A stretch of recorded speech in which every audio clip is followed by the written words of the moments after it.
আমি শুক্তো বানাবো। কী নিয়েছি দেখো, এখানে লম্বা লম্বা আলু নিয়েছি, পটল নিয়েছি, ডাঁটা, বেগুন, উচ্ছে, আর এখানে সর্ষে পোস্ত বাটা আছে আর আদা বাটা।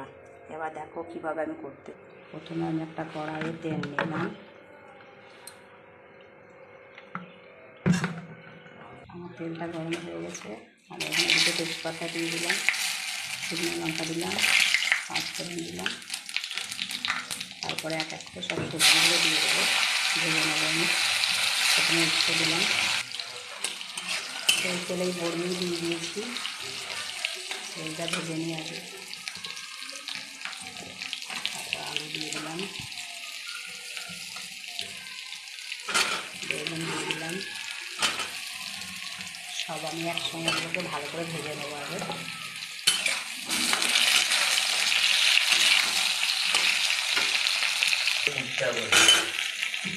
আমার সবজিগুলো সব ভালো করে ভাজা হয়ে গেছে দেখো। এবার আমি একটু আদা বাটা দিলাম। এখানে কিন্তু হলুদ দেবো না, কোনো একটু হলুদ দেয় না।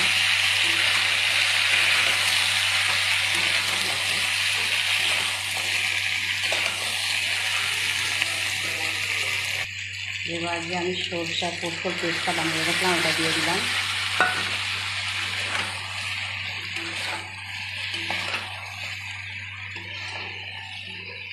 তোমরা কীভাবে শুক্তো বানাও একটু কমেন্ট করে জানাবে আমার ইউটিউব চ্যানেলে, ফেসবুকে।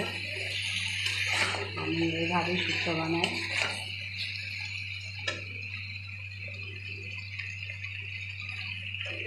তোমরা নতুন নতুন ভিডিও পেতে আমার ইউটিউব চ্যানেলটা সাবস্ক্রাইব করে রাখবে। এবার আমি শুক্তোটাই জল দিয়ে দেবো।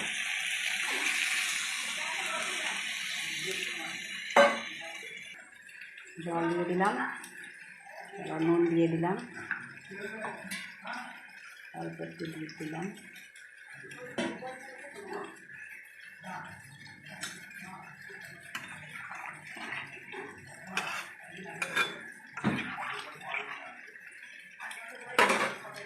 শুক্তোয় কিন্তু চিনি দেয় না, আমি টেস্টটা আনার জন্য একটু দিলাম। দেখো আমার শুক্তো রেডি। পুরো কীভাবে করলাম, পুরো শুক্তোটাই তোমাদের তৈরি করে দেখালাম আমি। এবার উপর দিয়ে আমি একটু ঘি দিয়ে দেবো, গাওয়া ঘি দিলাম। তোমরা ঘি যদি খাও তো ঘি দেবে, তোমরা যদি কেউ ঘি না খাও তো ঘি না দিলেও রান্নাটা খুব টেস্টি হয়। তো তোমরা চাইলে ঘি দিতে পারো, না দিতেও পারো, কিন্তু ঘিটা শুক্তোতে লাগে। আমি শুক্তোটা একটা পাত্রে ঢেলে নিলাম। দেখো কত সুন্দর কালার এসছে, দেখতে কত সুন্দর হয়েছে। আমি যেভাবে করলাম অবশ্যই তোমরা সেইভাবেই বাড়িতে শুক্তোটা রান্না করবে, ট্রাই করবে। খেতে খুব সুন্দর হয় বা খুব সুন্দর হয়েছে। তোমরা অবশ্যই একবার আমার মতো বাড়িতে ট্রাই করবে, করে কমেন্টে জানাবে কেমন হয়েছে। আমার নতুন নতুন রেসিপি দেখতে হলে আমার ইউটিউব চ্যানেলটাকে সাবস্ক্রাইব করে রাখবে।